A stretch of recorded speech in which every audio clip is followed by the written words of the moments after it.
Hoy me pidieron una foto. Bueno, contexto. Pues hoy me encontraba en el centro, estaba revisando mis redes sociales en mi celular, viendo cómo pasaba la gente, descansando un poco, ¿saben?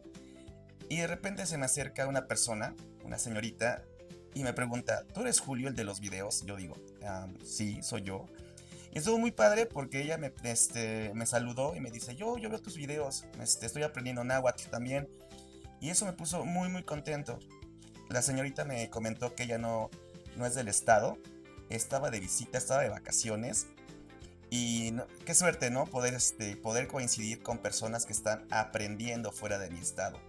Eso quiere decir que mi contenido está llegando a muchísimas partes de México, incluso fuera de México.